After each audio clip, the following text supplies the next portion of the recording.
जय मसीह की। हालेलुया। भाई बहनों,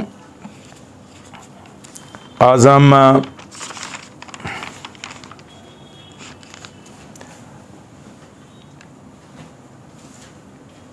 करार का वच्छा का संदूक क्या दर्शाता है, इसके बारे में हम आज सीखेंगे।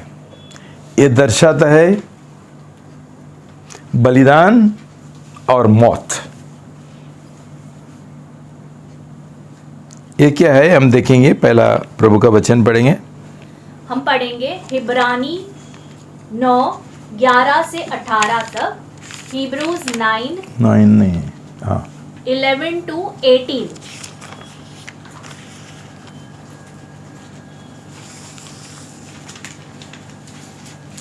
सब साथ में मिलके पढ़ेंगे।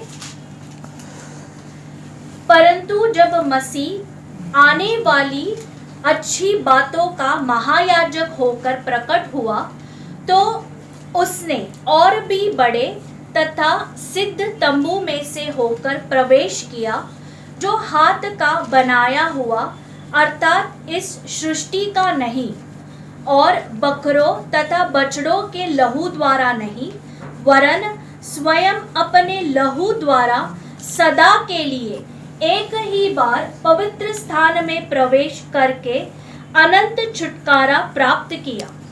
क्योंकि यदि अशुद्ध लोगों पर बकरों और बैलों का लहू तथा कलोर की राख का छिड़का जाना देह की शुद्धता के लिए पवित्र करता है, तो मसीह का लहू, जिसने अपने आप को सनातन आत्मा के द्वारा परमेश्वर के सम्मुख निर्दोष चढ़ा दिया, तुम्हारे विवेक को मरे हुए कामों से और भी अधिक क्यों ना शुद्ध करेगा, कि तुम जीवित परमेश्वर की सेवा करो। और इसी कारण वह नई करार का मध्यस्थ है, जिससे कि उस मृत्यु के द्वारा जो प्रथम करार के अंतर्गत किया गया अपराधों का मूल्य चुकाने के लिए हुई। वे जो बुलाए गए हैं अनंत उत्तराधिकारी की प्रतिज्ञा जो प्राप्त कर सके, क्योंकि जहाँ वसीयतनामा है वहाँ उसके लिखने वाले की मृत्यु का होना आवश्यक है। मनुष्य की मृत्यु के बाद ही वसीयतनामा पक्का होता है, क्योंकि जब तक कोई जीवित रहता है तब तक वसीयतनामा कार्य नहीं हो सकता। अतः प्रथम करार भी बिना लहू के नहीं बांधी गई। प्रार्थना करेंगे। पिता परमेश्वर, हम आपको बहुत धन्यवाद देते हैं क्यों आप एक करार का परमेश्वर है और करार के द्वारा ही हमारे साथ आप व्यवहार करना चाहते हैं। आपने पहला कदम उठाया हमारे साथ ये करार करने के लिए प्रभु यीशु का लहू के द्वारा। आज हम आपसे विनती करते हैं कि ये करार का संदूक जो आपने बनाया वो क्या दर्शाता है और हमको क्या सिखाता है। हमारा करार का जीवन कैसा होना चाहिए, ये आप हमको पवित्र आत्मा के द्वारा हमको सिखाओ, हमको बुद्धि दो, हमारा मन खोल दो और ये सच्चाई स्वीकार करने के लिए हमको सही मन दो। हर एक शैतान का उलझन और बहकावत और झूठ मैं यीशु का नाम से बांध देता हूँ। प्रभु हमको एक सही मन दे दो प्रभु, करार का जीवन जीने के लिए। पहला एक करार करने के लिए और करार का जीवन जीने के लिए, बलिदान के द्वारा, मौत के द्वारा। आप आज हमको आशीष देगा और ये महान काम हमारा जीवन में करेगा। हमको हमारा हर एक पाप का आप एहसास दिलाएगा और हमारा जीवन में परिवर्तन लाएगा। इसलिए मैं आपको बहुत धन्यवाद देता हूँ। ये प्रार्थना मैं प्रभु यीशु का नाम से करता हूँ। पिताजी सुन ले रहे, आमेन। आमेन।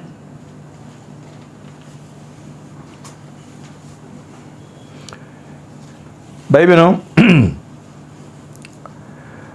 दाऊद राजा के बारे में एक बहुत एक अजीब बात लिखा है। 1 शमूएल 13:14 में हम पढ़ेंगे। 1 Samuel 13 verse 14, 1 Samuel 13 पद 14 पढ़ेंगे सब साथ में। पर अब तेरा राज्य बना नहीं रहेगा।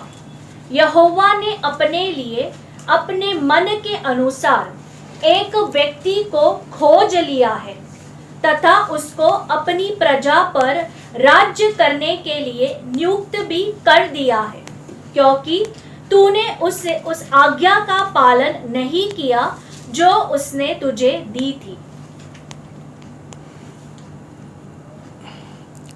उसका दिल के अनुसार, न मन के अनुसार। वही बात प्रेषितों का काम 13:22 में फिर एक बार दोहराया। Acts 13:22, प्रेतों के काम 13:22 पढ़ेंगे।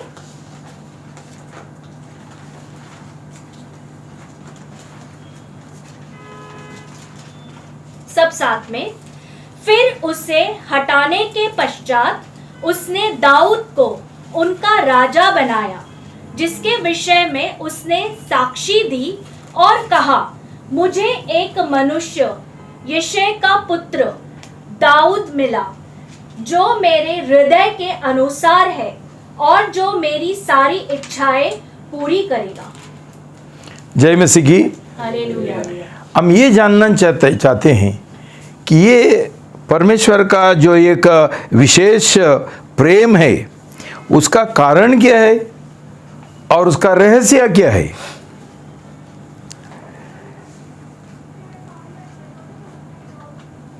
कि उसने दाऊद को पूरा इज़राइल का राजा बनाया और शाऊल राजा को उसने नकारा और राजा का पद से निकाला। भाई बहनों, शायद हमको लगता है दाऊद एक पश्चाताप का आदमी है, उसने पश्चाताप किया था, शायद उसके लिए परमेश्वर उसका बहुत प्रेम करता था। वैसा तो बहुत सारा लोग पश्चाताप करते हैं, लेकिन उनके बारे में ऐसा कुछ लिखा नहीं है। और ये जो परमेश्वर ने कहा, वो दाऊद बत्शेबा के साथ बेविचार करने से पहले था, तो पश्चाताप नहीं हो सकता ये कारण। एक 1 Chronicles 28:4, एक इतिहास 28:4 पढ़ेंगे।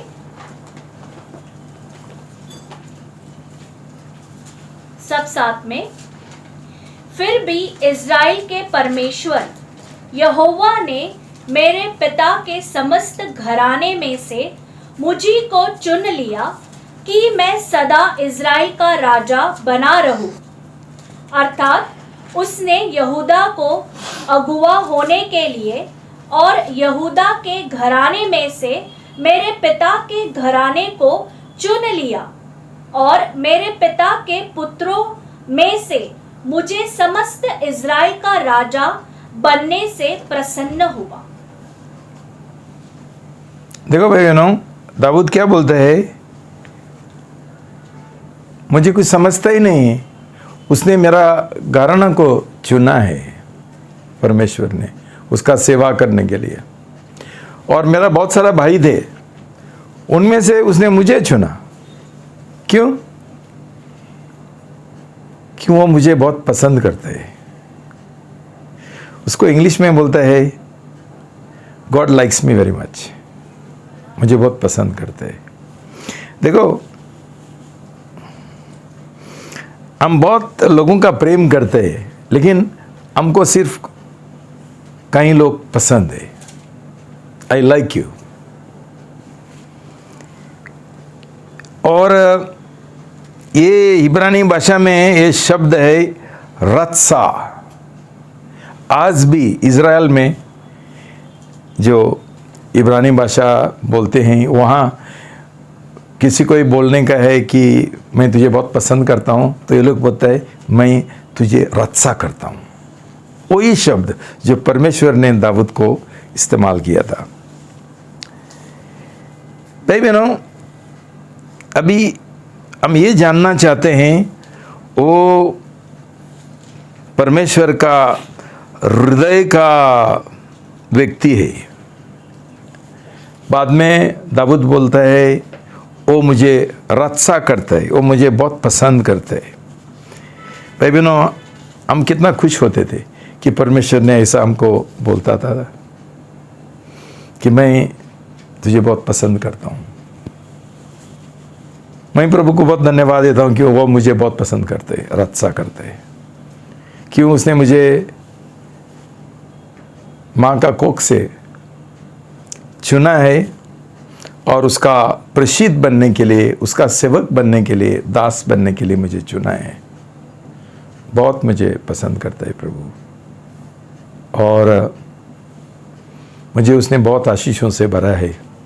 बहुत मेरा रक्षा करता है, मुझे सुरक्षा करता है। मुझे लगता है इसका कारण और इसका रहस्य एक ये है कि दाऊद ने जो परमेश्वर का दिल का बात है वो समझा, और वो उद्देश्य उसने पकड़ा, और उद्देश्य पूरा करने के लिए उसने वो आगे बढ़ा। क्या है वो उद्देश्य? भजन संहिता 132 1 से 5, Psalms 132 1 to 5, भजन संहिता 132 1 से 5 हम सब साथ में पढ़ेंगे। हे यहोवा, दाऊद के लिए उसकी सब विपत्ति को स्मरण कर। उसने यहोवा से कैसे शपथ खाई और याकूब के सर्वशक्तिमान की मन्नत मानी। यह कहता है, निश्चय मैं तब तक अपने घर में प्रवेश न करूंगा, न अपने पलंग पर लेटूंगा, न अपनी आंखों में नींद और न पलकों में झपकी आने दूंगा, जब तक कि यहोवा के लिए मैं एक स्थान अर्थात याकूब के सर्वशक्तिमान के लिए एक निवास स्थान प्राप्त न कर लूं। जय मसीह की। हालेलुया। दाऊद खुद ये बोलता है कि परमेश्वर याद करना, कैसा मैंने एक मन्नत किया कि मैं मेरा घर में भी नहीं जाएगा, मेरे लिए खुद एक घर भी बनाएगा नहीं, और मैं सोएगा भी नहीं जब तक मैं आपके लिए एक सही निवासस्थान नहीं बनाऊंगा। Psalm 132 वर्स 8 पढ़ेंगे। पद 8 पढ़ेंगे 132 का भजन संहिता। हे यहोवा, उठकर अपने विश्राम स्थान में अपने सामर्थ के संदूक सहित आ। तो उसका दिल और उसका लक्ष्य वो करार का संदूक की ओर था। देखो भाई बहनों, जब से ये संदूक, करार का संदूक बनाया गया, तब से वो ये तंबू में था, और उसके बाद लेकिन परमेश्वर का इच्छा नहीं था कि ये तंबू हमेशा, ये संदूक हमेशा तंबू में रहना। लेकिन शुरुआत में ऐसा हुआ, क्यों? ये सब लोग इजरायली लोग रेगिस्तान में थे, तो परमेश्वर भी उनके साथ रेगिस्तान में था। और लेकिन ये टेम्पररी था, टेम्पर वाली बात, कई समय के लिए, कुछ समय के लिए। लेकिन परमेश्वर ने ये तय किया था कि वो उसका अंतिम निवास स्थान यरूशलेम में मंदिर में होगा। तो उधर पहुंचने तक ये करार का संदूक जो है अलग अलग जगह पर था। बहुत बार ये संदूक जो दुश्मन है उनके हाथ में भी गिरा। क्यों? जब भी इज़राइल युद्ध करने के लिए जा रहा था तभी ये लोग करार का संदूक भी साथ में लेके जाते थे, ताकि परमेश्वर का शक्ति से और उपस्थिति के द्वारा उनको विजय मिले। एक बार ऐसा हुआ, अब बाद में पढ़ सकते हैं, योशुआ 7:10-13, Joshua 7:10-13, 20 और 21, 20 and 21। युद्ध करने के लिए गया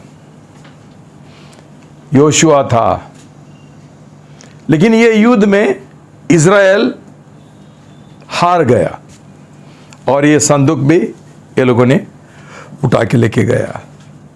तो यीशु ने प्रभु से, परमेश्वर से पूछा, ऐसा क्यों हुआ? परमेश्वर ने बोला, इन द कैंप के छावनी में पाप हो गया। भाई बहनों, जब भी पाप है वहां परमेश्वर नहीं है, परमेश्वर हमको मदद नहीं करते।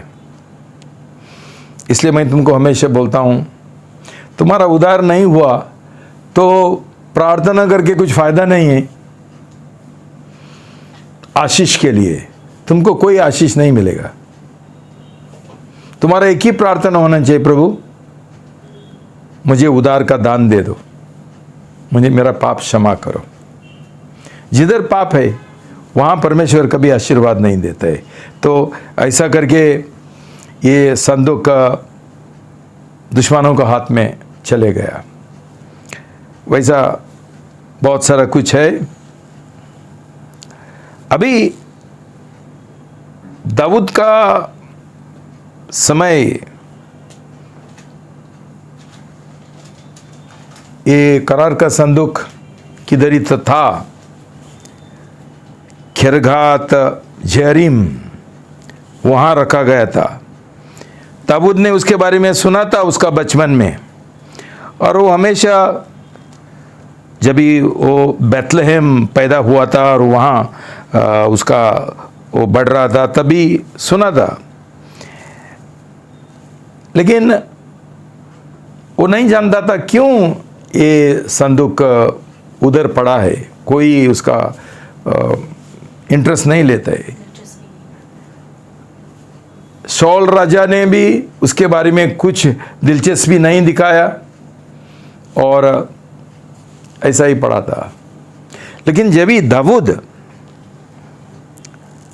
राजा बन गया, उसने बोला पहली चीज जो मैं करूंगा, परमेश्वर के लिए मैं एक मंदिर बनाऊंगा और वहां जो संदूक है उसको मैं उधर स्थापित करेगा। भाई बहनों, ये परमेश्वर ने खुद बोला था साम 132:14 कि वो सियोन पर्वत में यरूशलेम वो वहां रहना चाहता है। पढ़ो भजन संहिता 132:14, Psalms 132:14, यह तो सदा के लिए मेरा विश्राम स्थान है, मैं यही रहूंगा क्योंकि मैंने इसे चाहा है। भाई बहनों, यरूशलेम ये उसका चुना हुआ एक देश है, गांव है, स्थान है, और वहाँ परमेश्वर हमेशा के लिए उधर निवास करना चाहता था। तो इसलिए दाऊद ने एक मन्नत किया, मैं मेरा घर भी नहीं बनूंगा, मैं सोऊंगा नहीं, मुझे नींद नहीं आएगा जब तक परमेश्वर का जो संदूक है उसको सही निवासस्थान नहीं मिलेगा। और सिय्योन इसलिए चुना क्यों? सिय्योन अनुग्रह को दर्शाता है। सिनाई पर्वत कानून को, नियम शास्त्र को दर्शाता है। ये यरूशलेम में पवित्र आत्मा उंडेला गया था और परमेश्वर का अनुग्रह सब लोगों को मिला। 3000 लोगों का उद्धार हुआ और नया करार का कलीसिया वहां पहला पैदा हुआ।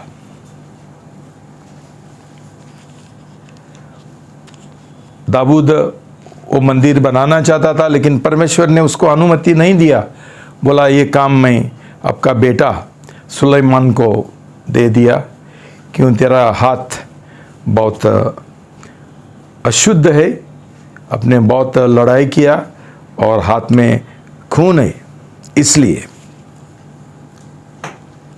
भाई बहनों, आज हम हमारे जीवन को कैसा लागू कर सकते हैं?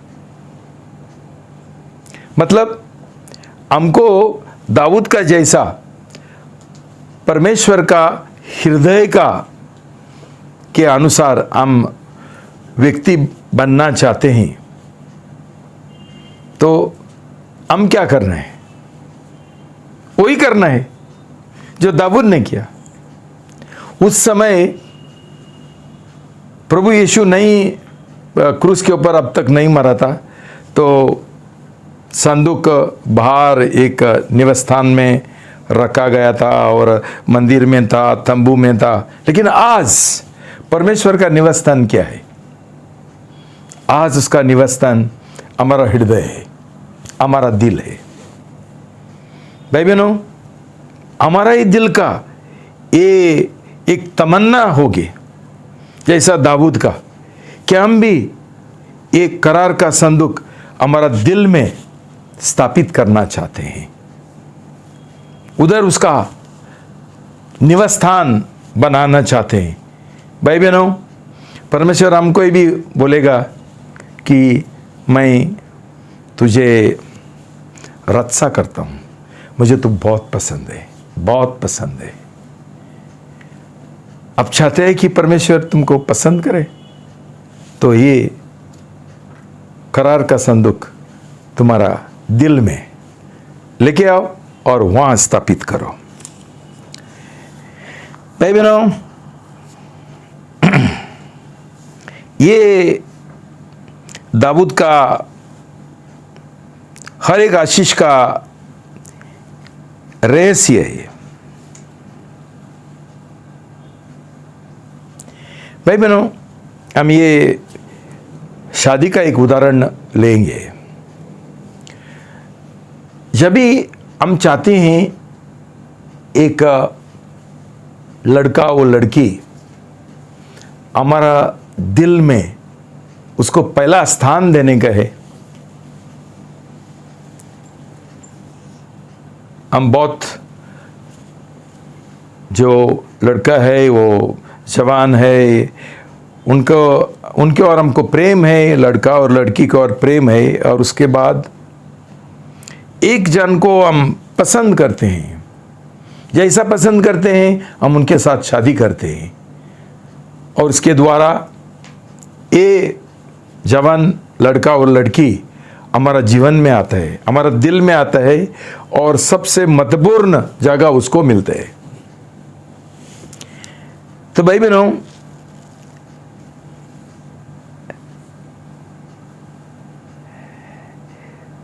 शादी का करार दोनों जान का बीच में होता है। एक करार का मन्नत करते हैं,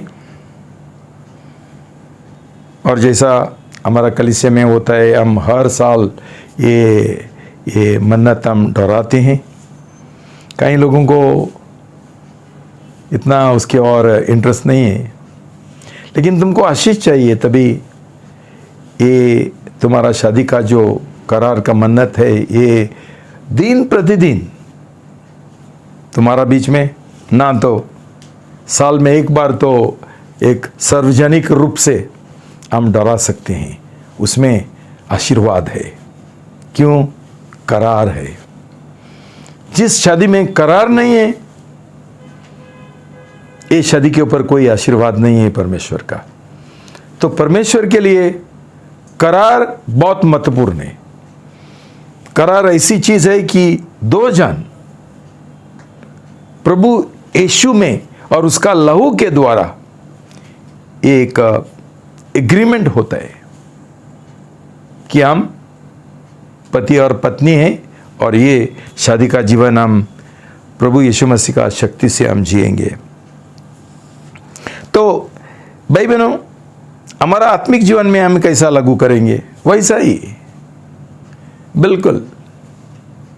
जब तक हम प्रभु यीशु मसीह के साथ शादी नहीं करेंगे, प्रभु यीशु मसीह हमारा दिल में नहीं आएगा, और ये करार का संदूक हमारा जीवन में, हमारा दिल में नहीं होगा। शादी का करार बहुत महत्वपूर्ण है। जितना शारीरिक तौर से महत्वपूर्ण है, उतना आत्मिक तौर से महत्वपूर्ण है। और ये ज़्यादा से ज़्यादा कलीसिया में कोई सिखाता ही नहीं। भाई बहनों, बपतिस्मा ये समय है करार करने का। इसके लिए हम ये तैयारी करते हैं। कहीं कलीसिया में बच्चों को भी ये देते हैं, बपतिस्मा देते हैं। जो कुछ जानते नहीं हैं उनको भी बपतिस्मा देते हैं। जिनका जीवन में कोई पश्चाताप नहीं, उनको भी बपतिस्मा देते हैं। एक मजाक करते हैं बपतिस्मा का। हम कभी हमारा शादी ऐसा मजाक से नहीं करते हैं, बराबर तैयारी करते हैं। वैसा ही जब भी हम बपतिस्मा लेना चाहते हैं और ये करार प्रभु यीशु के साथ करना चाहते हैं, उसमें भी हमारा तैयारी होना दिल का, जीवन का बहुत ज़रूरी है। इसके लिए मैंने तुमको ये 5 कदम सिखाया, जिसमें सही पश्चाताप, सही समर्पण, सही त्यागीकरण होना चाहिए 100%। इसके बाद हमारा दिल में किसी को ही पहला स्थान हम नहीं देंगे, सिर्फ प्रभु यीशु मसीह को। वही हमारा पहला प्रेम बन जाता है। भाई बहनों, ये महत्वपूर्ण है। मतलब ये हमारा आत्मिक जीवन का एक नींव है। इसका बिना हम नामधारी मसीह बनेंगे, ये आपको अनुभव है। तभी हम आधा दुनिया का प्रेम करेंगे और थोड़ा प्रभु यीशु मसीह का करेंगे। ये करार नहीं है और ये शादी भी नहीं है। तो दाऊद और मूसा ये लोग ऐसा नहीं कर सकते थे। क्यों? ये नया और जीवित मार्ग तब तक खुला नहीं किया था, क्यों? प्रभु यीशु मसीह क्रूस के ऊपर अभी तक मरा नहीं था। तो हम भी ऐसा करते हुए दाऊद का जैसा पुरुष और औरत परमेश्वर का हृदय के अनुसार हम बन सकते हैं। ये एक औपचारिक रीति से करार करना बहुत जरूरी है। जैसा औपचारिक मतलब एक फॉर्मल, ये कोई लिव इन मैरिज नहीं है, लिव इन रिलेशनशिप। मतलब हमने शादी नहीं किया लेकिन हम साथ में जी रहे, इसको शादी नहीं बोलते और ये गलत है। लेकिन आज का जो हिंदी फिल्म एक्टर एक्ट्रेसेस है, ये सोचता है ये सब ठीक है, लेकिन इसलिए उनका ये बराबर नहीं चलते है। भाई बहनों, एक औपचारिक तौर से करार करना प्रभु यीशु के साथ, ये बहुत जरूरी है बपतिस्मा का समय। इसलिए हमारा कलीसिया में हम ये करते हैं, ये मन्नत करते हैं। और शायद दूसरा बहुत मसीह लोग दूसरा कलीसिया को हंसते हैं, उनको नहीं समझते। क्यों? उनको ऐसा ही नामधारी मसीह और धार्मिक मसीह, दुनियादारी मसीह बनना है, उनके लिए चलता है ऐसा ही बपतिस्मा लेने का। उस समय भाई बहनों हमारा आत्मिक जीवन का सफर शुरू होता है और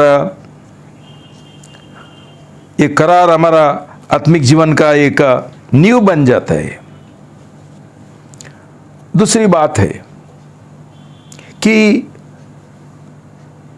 ये करार का जो संदूक है वहां एक दया का आसन था, दया का, अनुग्रह का सिंहासन भी था। तो करूब वहां थे और उनका नीचे, उनका पंखों का नीचे लहू था। पहला ये जानवरों का, बैल बकरे का लहू था और ये दर्शाता था प्रभु यीशु मसीह का लहू। तो भाई बहनों अभी हमने पढ़ा है ये बैल बकरों का जो लहू है उसके द्वारा लोग परमेश्वर का आशीर्वाद पाते थे। वहां लिखा है प्रभु यीशु का लहू के द्वारा कितना और अधिक ज्यादा भरपूर आशीष हमको नहीं मिलेगा, भरपूर दया हमको नहीं मिलेगी, भरपूर अनुग्रह हमको नहीं मिलेगा। भाई बहनों ये जो प्रभु यीशु मसीह का लहू है, ये करार का संदूक में हमको एक चीज याद दिलाता है कि प्रभु यीशु मसीह ने एक करार उसका लहू के द्वारा किया। और लहू क्या दर्शाता है? बलिदान। लहू मौत दर्शाता है। इसका मतलब क्या है कि जो कौन एक करार में प्रवेश करना चाहता है, एक करार कटौती करना चाहता है, उसका जीवन में बलिदान और मौत का बहुत महत्वपूर्ण बात है, आवश्यक बात है। भाई बहनों आज मसीह लोगों को एक इजी मसीह जीवन, आसान मसीह जीवन चाहिए, मजाक का।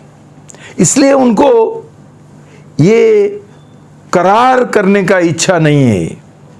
देखो जब भी कोई शादी नहीं करेगा करार के साथ, तो ये लोग सोचता है आज ये लड़की को पकड़ो और 2 दिन कंटाला आएगा तो दूसरा लड़की के पास जाओ और तीसरा, चौथा, 4-5 शादी करो। क्यों?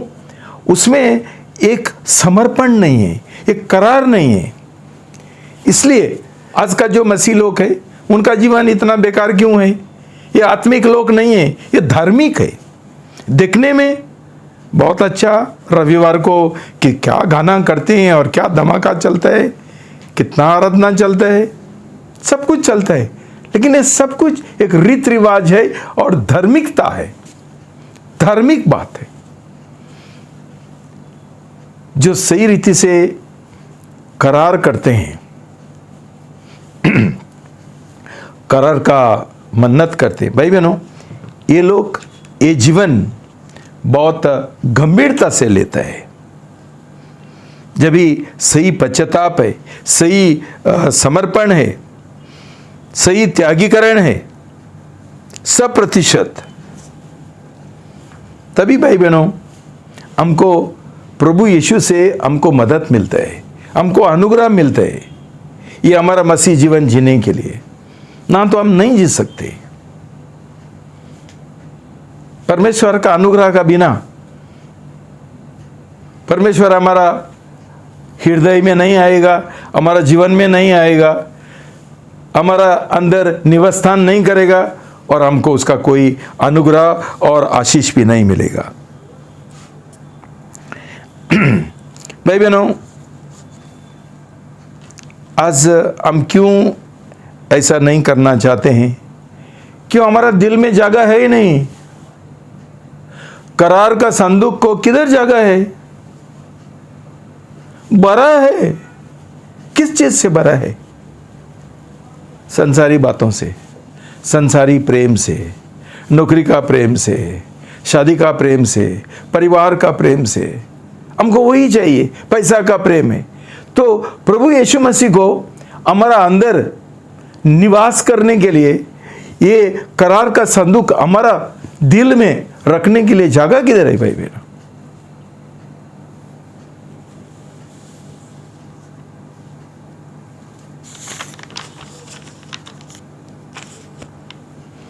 भाई बहनों, हम सब लोग बोलते हैं कि हम प्रभु यीशु मसीह का बहुत प्रेम करते हैं।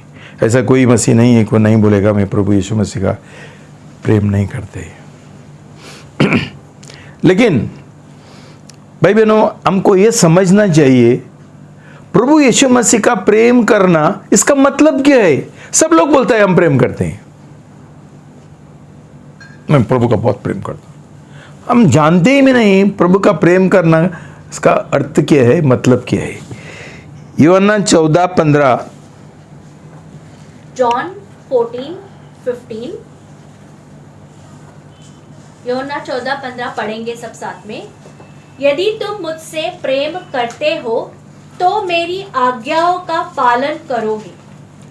भाई बहनों, स्पष्ट लिखा है। तुमको कोई हिम्मत है बोलने के लिए कि मैं प्रभु यीशु मसीह का प्रेम करता हूं? ये वचन पढ़ो और जांचो। तुम मेरा प्रेम करते हो तो मेरा आज्ञा का पालन करेंगे।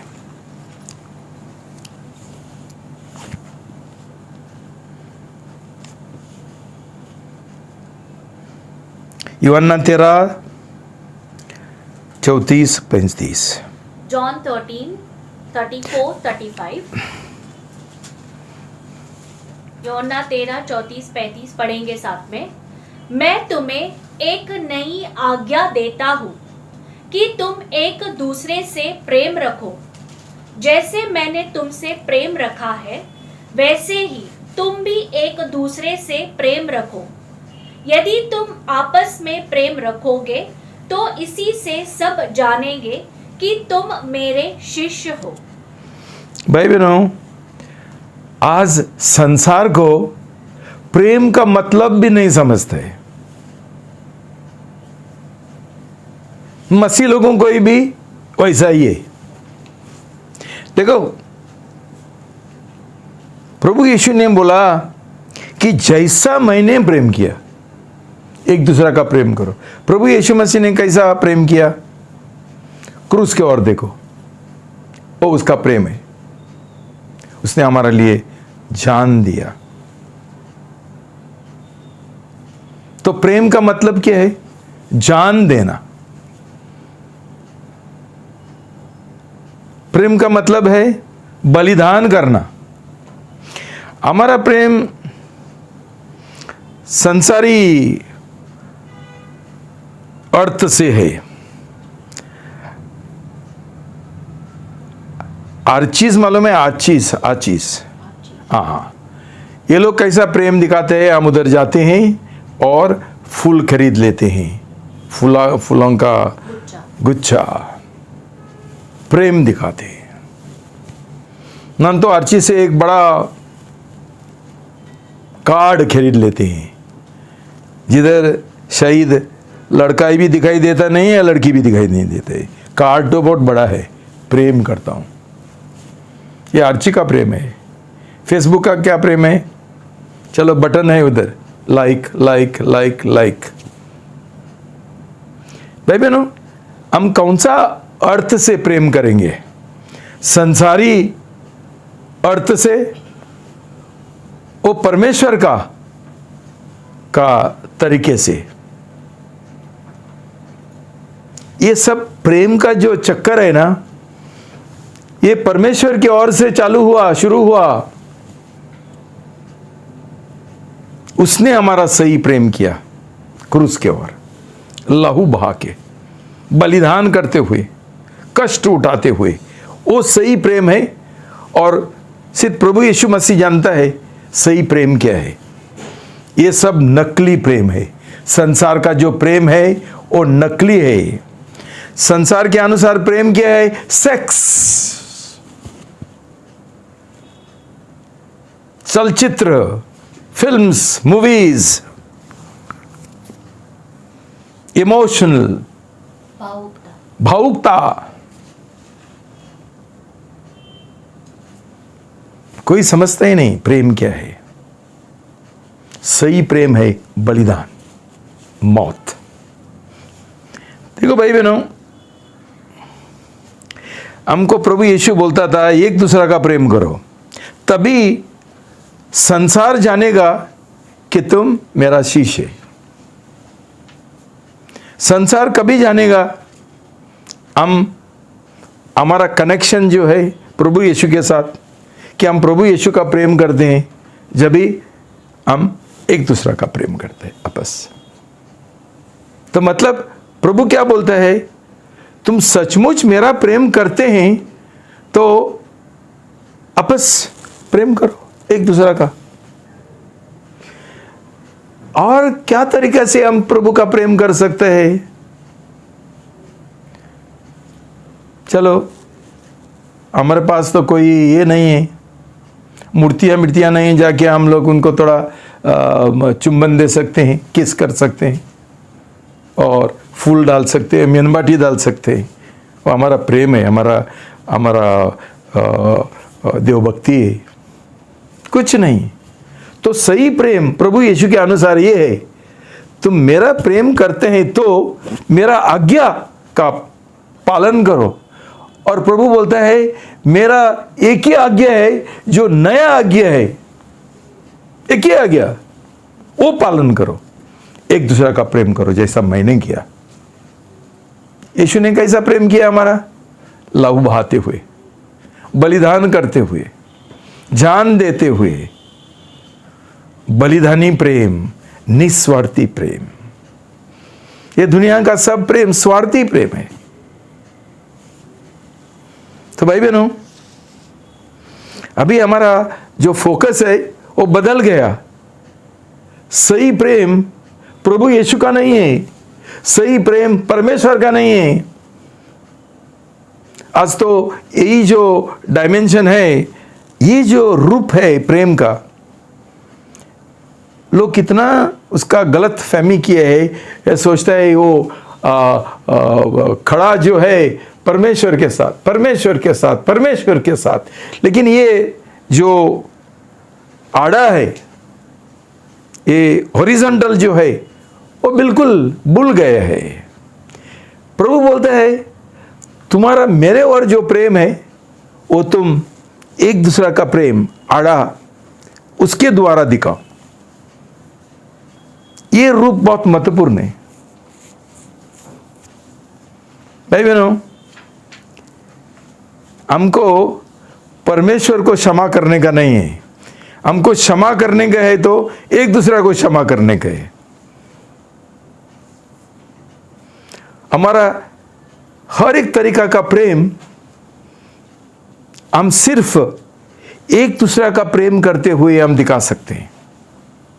जैसा निस्वार्थी प्रेम है, मतलब उसको किसी को तो ये क्षमा करना, किसी को तो जिसको जो तुझे अच्छा नहीं लगता है, पसंद नहीं है, उसको आप भलाई करना, उसको कुछ मदद करना। तेरा दुश्मन है उनका प्रेम करना। भाई बहनों, ऐसा हम प्रेम करेंगे। परमेश्वर बोलता है हाँ अभी मैं जानता हूं तू मेरा प्रेम कर रहे। हम लोग सिर्फ प्रभु मैं तेरा प्रेम करता हूं, तेरा प्रेम करता हूं, ये झूठ है। ये सही प्रेम में बलिदान है और मौत है। भाई भाई बहनों, हम खुद के लिए बलिदान करेंगे तो उसको प्रेम बोलते हैं।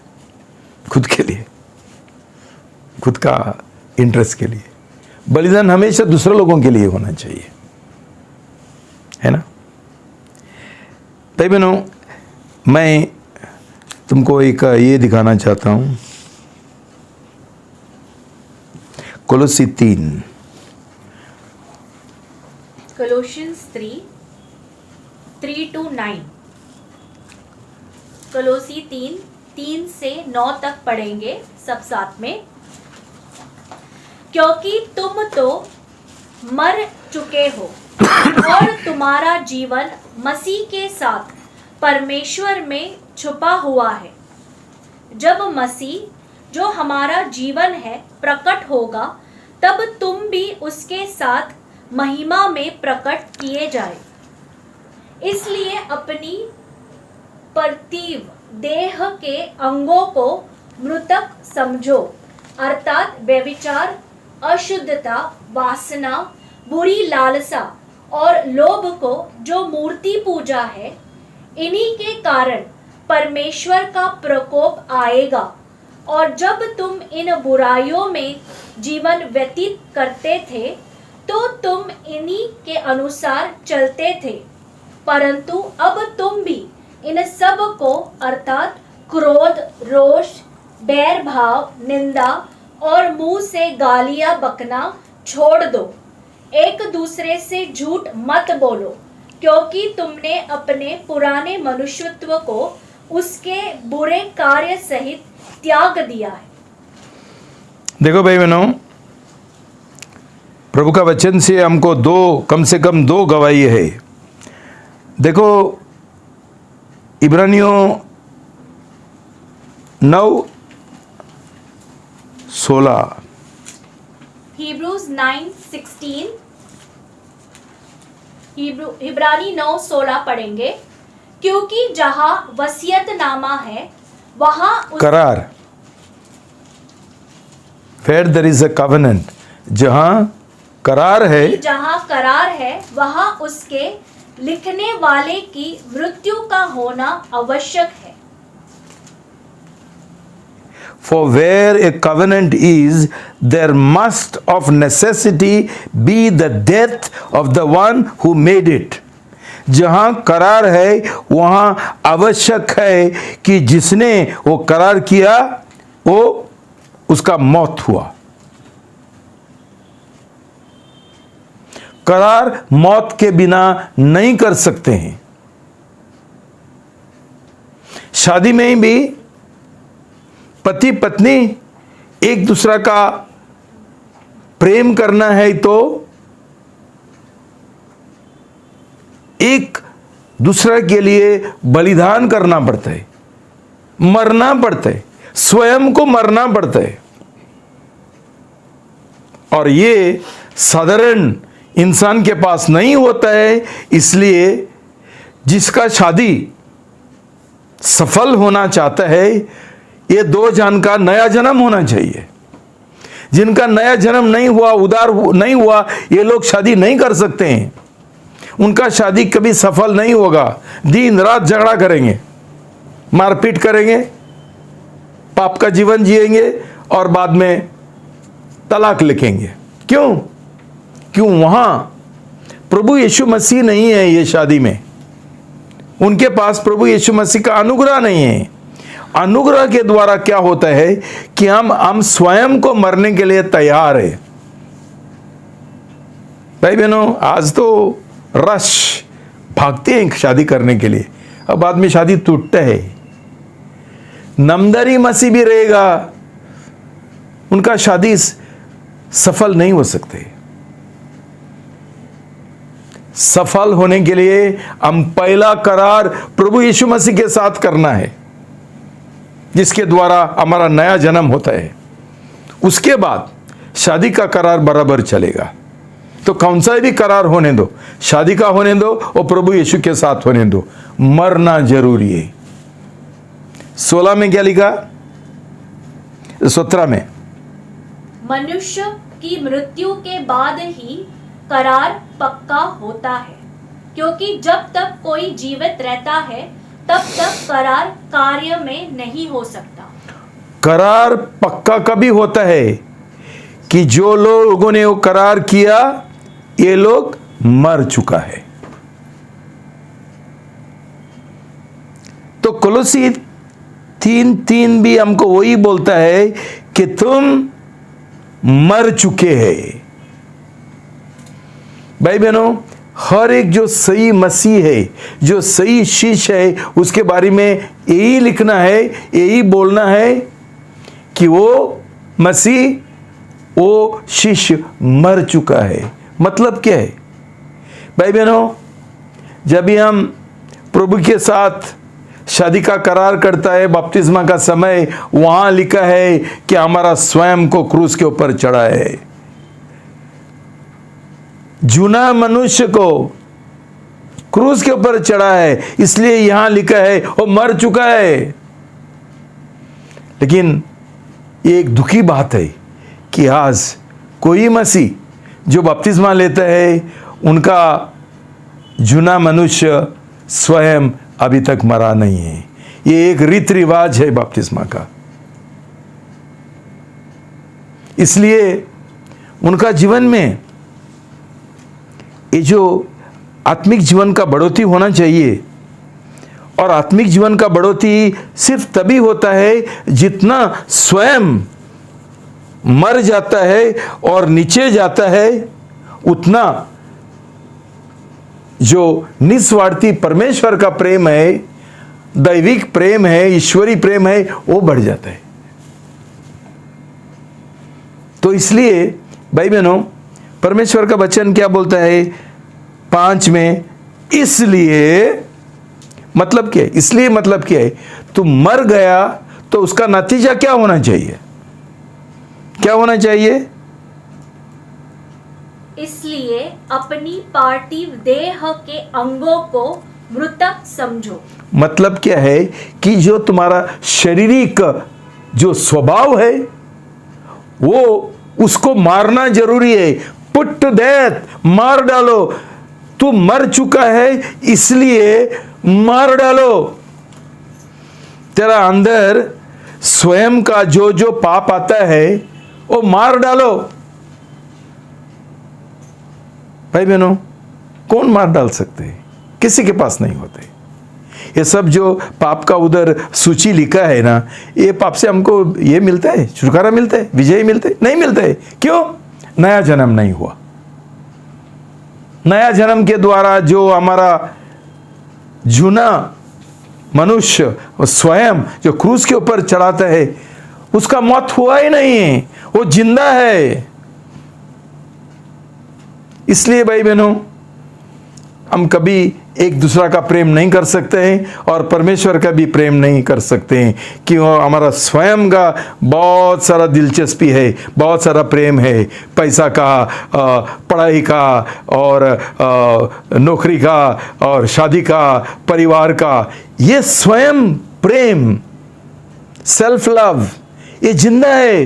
तो कभी हम कैसा हम प्रभु यीशु मसीह का प्रेम करेंगे? वो हमारा पहला प्रेम कैसा बन जाएगा? फर्स्ट लव नहीं होता है।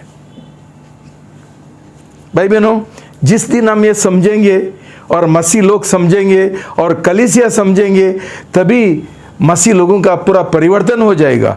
हमारा जो कलीसिया, जो मरे हुए कलीसिया है, ऐसा ही नमदरी, ये लोगों का जीवन में क्रांति आ जाएंगे, आत्मिक क्रांति, जीवन बदल जाएगा। ये समझा नहीं, ये सच्चाई शैतान ने छुपा के रखा है।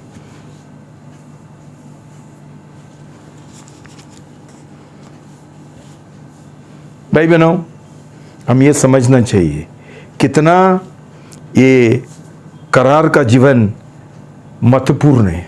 इसलिए परमेश्वर ने बहुत सारा कुछ नाम दे सकता था।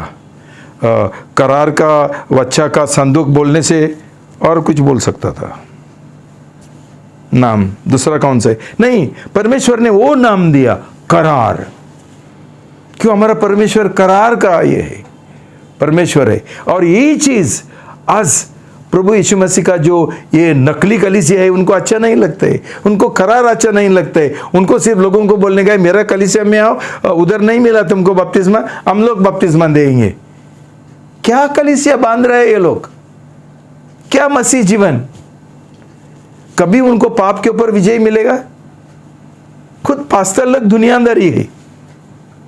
मैंने सुना पिछले बार उनका जो बीवी है वो शॉर्ट पैंट डाल के आराधना सभा में रहते हैं। तो वो भाई बोलते हैं मैं ये पास्टर का जो बीवी है उसका शॉर्ट पैंट देखूं क्या परमेश्वर का वचन सुनूं? ऐसा चल रहा है। क्यों? कोई भी जैसा आरून को परमेश्वर ने चुना था, नियुक्त किया था, वैसा ये पास्टर लोगों को परमेश्वर ने नियुक्त नहीं किया, खुद स्वयं नियुक्त किया। किधर से बाहर आ गया, ऐसा चूहा और ये सांप आते। भाई बहनों, ये जरूरी है। 2 कोरिन्थी 4:10 2 Corinthians 4:10, 2 कोरिन्थी 4:10 पढ़ेंगे।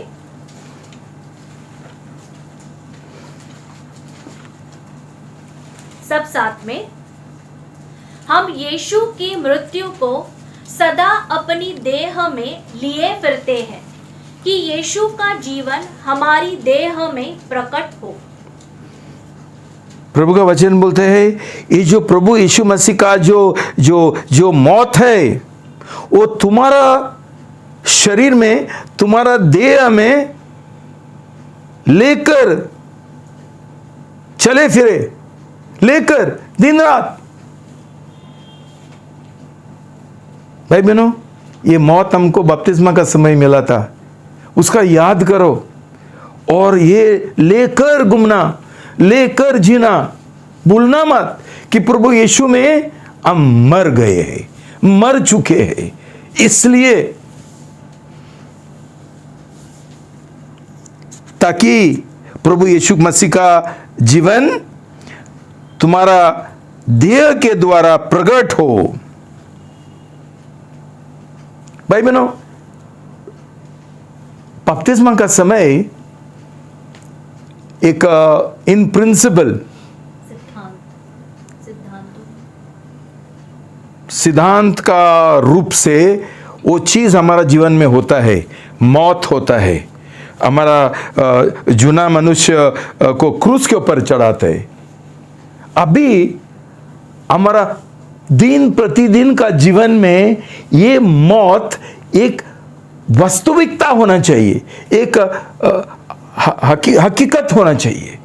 वहाँ एक सिद्धांत का रूप से ये हुआ हमारा जीवन में, हमने वो देखा नहीं है, लेकिन उसका जो नतीजा है, उसका वास्तविकता है, वो हकीकत है। हम देखना चाहिए कि हमारा जीवन में ये मौत का जो नतीजा है वो क्या है।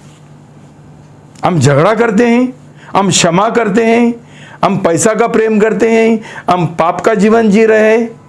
ये कैसा होगा जब भी हम वहाँ बपतिस्मा का समय हमने सही करार करते हुए परमेश्वर ने ये चमत्कार हमारा जीवन में किया कि हमारा जो स्वयं है, स्वयं प्रेम है, स्वयं इच्छा है, उसके लिए उसको हम क्रूस के ऊपर चढ़ाया। भाई बहनों, हम ये प्रभु यीशु मसीह का मौत हम लेकर घूमना है, किधर भी जाएंगे ये याद करते हुए। देखो रोमी 8:11 नहीं 7:11 रोमन 7:11 रोमी 8 नहीं सॉरी 6:11 रोमी 6:11 पढ़ेंगे। रोमन 6:11 सब साथ में। इस प्रकार तुम भी अपने आप को पाप के लिए मृतक परंतु मसीह यीशु में परमेश्वर के लिए जीवित समझो। मराठी में तसे तुम्हीही स्वतःच पापाला मेलेले आणि ख्रिस्त येशूमध्ये देवाला जिवंत झालेले असे माना. माना मतलब इंग्लिश में उसको रेकन बोलता है. रेकनर क्या है रे? गिन लो. रेकन, गिन लो, ठीक है, समझ लो, वो जान लो कि तुम मर गया है. जान लो मर गया है. भाई बहनों, तुमने कभी देखा है क्या कोई एक मरा हुआ आदमी को गाली देगा तो उठ के तुम्हारे साथ झगड़ा करेगा? नहीं करेगा. उसको थोड़ा गाली देगा तो ऐसा है वैसा है वैसा है. उसको कभी चांस ही नहीं मिलता था जब ये वो जिंदा था ये सब गाली देने के लिए. तो उसने सोचा भी वो मर गया, उधर जाके हम उसको बहुत गाली देंगे, वो उठ के मारेगा क्या हमको? तो प्रभु का वचन बोलता है ये तुम जान लो, सही बपतिस्मा हुआ तो, सही नया जन्म हुआ तो ये जान लो कि मेरा स्वयं मर गया है. मैं पाप के लिए मर गया हूं और मैं परमेश्वर के लिए अभी जिंदा हूं. ये हमारा दिल में हम पक्का करने का है. लेकिन सिर्फ हमारा नया जन्म हुआ ही तो हम पक्का करेंगे? तो भाई बहनों, गलती 2:20, गलेशियंस 2:20, गलातियों 2:20 पढ़ेंगे. मैं मसीह के साथ क्रूस पर चढ़ाया गया हूँ. हाँ, मैं मतलब मेरा स्वयं, पौलुस बोलता है मेरा स्वयं प्रभु यीशु के साथ साथ मुझे चढ़ाया गया है क्रूस के ऊपर, मार डाला है बाद में. अब मैं अभी मैं मतलब कौन? मेरा स्वयं, मेरा पुराना झूना मनुष्य अभी नहीं जी रहे. पढ़ो. परंतु मसीह मुझ में जी रहा है और अब मैं, हाँ ऐसा ही है. और अब मैं जो शरीर में नहीं, जी पहला उसका पहले, अब मैं जी नहीं रहा. हाँ, अभी मैं जी नहीं रहा हूं, मैं मर गया हूं. मैं मतलब मेरा पुराना झूना मनुष्य मर गए, मेरा स्वयं मर गए, क्रूस के ऊपर चढ़ा है. भाई बहनों, ये क्यों नहीं सिखाता है कलीसिया में? और ये सिखाने से कुछ फायदा नहीं है. मतलब जिनका उद्धार नहीं हुआ उनका जीवन में ये सच नहीं है. इसलिए आज प्रभु यीशु मसीह हमारा जीवन में, हमारा जीवन नहीं चला रहे, हम खुद चला रहे, हमारा स्वयं चला रहे. हम हमारा इच्छा के अनुसार जी रहे, हम हमारा इच्छा के अनुसार हम शादी कर रहे, हम हमारा इच्छा के अनुसार हम नौकरी पकड़ रहे, पैसा कमा रहे, हम सब कुछ कर रहे, हमारा स्वयं कर रहे, स्वयं प्रेम. क्यों? हमारा उद्धार नहीं हुआ. भाई बहनों, ये बहुत महत्वपूर्ण है समझने के लिए, ताकि हम ये जो दाऊद का समान, ये परमेश्वर का जो संदूक का जो ये है, करार का संदूक है, वो हमारा दिल में हम बिठा सके, कि प्रभु यीशु हमारा दिल में आ सके. तो भी हमारा जीवन बिल्कुल बदल जाएगा, हमारा जीने का तरीका बदल जाएगा. ये याद करना जरूरी है. हमारा सही नया जन्म हुआ तो हम प्रभु यीशु मसीह का मौत हमारा अंदर लेकर जी रहे, चलते फिर रहे. तभी परमेश्वर का जीवन जो है हमारे देह के द्वारा प्रकट हो जाएगा सब लोगों के लिए. मतलब हम दूसरे लोगों को क्षमा करेंगे, हम दूसरे लोगों का प्रेम करेंगे, उनका दिलचस्पी हम देखेंगे, उनके लिए हम काम करेंगे, उनको मदद करेंगे. आज क्या है, हमारा नया जन्म नहीं हुआ करके हम सिर्फ हमारा खुद का जो दिलचस्पी है, हमारा इंटरेस्ट है, हमारा काम है, उसमें ही हम बिजी है. थोड़ा टाइम मिलेगा तो हम करेंगे, मदद करेंगे, ना तो उनको जाने दो, मेरे पास टाइम किधर है, उनको नरक में जाने दो, ये लोग कुछ फायदा का नहीं, कुछ बेकार लोग है. ऐसा हम क्यों बात कर रहे हैं? क्यों? हमारा खुद उद्धार नहीं हुआ, नया जन्म नहीं हुआ. नया जन्म होता था, हमारे अंदर ये लोगों के लिए एक तरस आता था, एक दया आता था, उनका उद्धार के लिए, उनके लिए उपवास प्रार्थना करने के लिए, उनके लिए उनका पीछे जाने के लिए. भाई बहनों, ऐसा मन परमेश्वर का था कि जब भी हम पापी थे, हम मरे हुए थे, तभी उसने हमारा प्रेम किया और हमारे लिए उसने बलिदान किया। और सही प्रेम ये बलिदान में है। सही प्रेम सेक्स में नहीं है, सही प्रेम फूलों में नहीं है, सही प्रेम क्षमा करने में, बलिदान करने में, हमारा स्वयं को नीचे उतारने से दूसरों लोगों को उठाने का है। जितना हम दूसरा लोगों को उठाएंगे हमारा स्वयं नीचे जाएगा, हमारा स्वयं मर जाएगा। दूसरों लोगों के लिए हम कुछ काम करेंगे, हमारा स्वयं, भाई बहनों, जितना हम we give ourselves to others, हम दूसरों लोगों के लिए खुद अपने आप को दे देंगे, परमेश्वर हमको उधर खाली नहीं रखता है, उसका प्रेम से हमको भर देता है। भाई बहनों, इसको ही बोलता है बढ़ोतरी, आत्मिक बढ़ोतरी। मुझे बढ़ना है, मुझे कैसा बढ़ेंगे? ये तरीका है।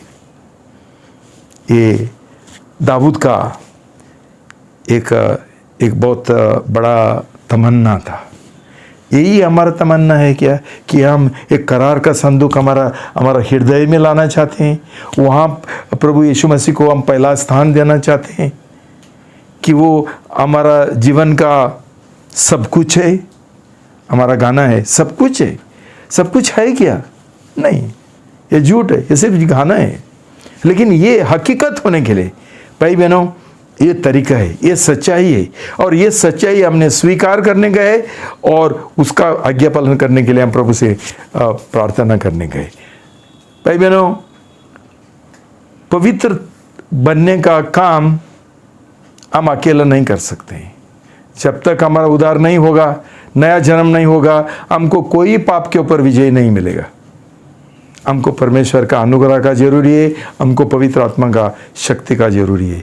मैं प्रार्थना करता हूँ कि परमेश्वर तुमसे ये बात करेगा, और जो लोग ये मेरा सुन रहे हैं, वीडियो में भी सुन रहे हैं, इंटरनेट भी सुन रहे हैं, मैं प्रार्थना करता हूँ कि प्रभु उनका दिल को छुएगा, और जो शैतान ने उनको बहकवाया उससे उनको छुटकारा मिलेगा। और सही मसीह जीवन क्या है, आत्मिक जीवन क्या है, ये करार का जीवन क्या है, ये बलिदान का जीवन क्या है, ये मौत का जीवन क्या है, कि पवित्र आत्मा हमको समझाएगा, हमको अभिषेक देगा और हमको बुद्धि देगा। प्रभु तुमको आशीर्वाद दो, और गॉड ब्लेस यू। प्रार्थना करेंगे। पिता परमेश्वर, मैं बहुत धन्यवाद देता हूँ प्रभु, आपका ये सच्चाई लोगों का सामने रखने के लिए आपने मुझे मदद किया, अनुग्रह दिया। जैसा दाऊद का दिल था, आपको एक सही जगह पर, आपका करार का संदूक को सही जगह पर रखने के लिए, वैसा ही प्रभु आज आपका उपस्थिति, आपका महिमा, आप हमारा दिल में रहना चाहते हैं प्रभु। ये संदूक हमारा दिल में बिठाना चाहते हैं प्रभु। हमको भी वही तमन्ना दे दो प्रभु दाऊद का, ताकि आप हमको भी बहुत पसंद करेगा और हमारा भी आप प्रेम करेगा। हम भी आपका हृदय का जैसा हम लोग बनेंगे। पिता परमेश्वर, हमारे ऊपर दया करो प्रभु। हमको विजय चाहिए। शैतान ने हमको, मसीह लोगों को, कलीसिया को बहुत बहकवाया, और नमदरी कलीसिया बहुत बढ़ रहे, बहुत हो रहे आजू बाजू। पिताजी, मैं प्रार्थना करता हूँ प्रभु, उनका आंखें खोल दो प्रभु, उनका दिल को छुओ प्रभु, और सही मसीह जीवन जीने के लिए प्रभु, सही आपका प्रेम करने के लिए प्रभु, ये नया जो आज्ञा आपने दिया, ऐसा एक दूसरे का प्रेम करने के लिए प्रभु, हमको आपसे सीखने का है, ये निस्वार्थी प्रेम प्रभु। पहला हमारा स्वयं को मारते हुए प्रभु, ये सिर्फ हम आपका मदद से, शक्ति से, अनुग्रह से कर सकते हैं। मैं प्रार्थना करता हूँ, ये मदद आप हमको दे दो, हमारे ऊपर दया करो, ये शक्ति हमको दे दो, ये अनुग्रह हमारे ऊपर उपलब्ध करना प्रभु। पवित्र आत्मा से हमको भर देना प्रभु, और हमारा दिल को छुओ प्रभु, और एक सही पश्चाताप करने के लिए हमको मदद करो। यीशु का नाम से प्रार्थना करता हूँ, आमेन।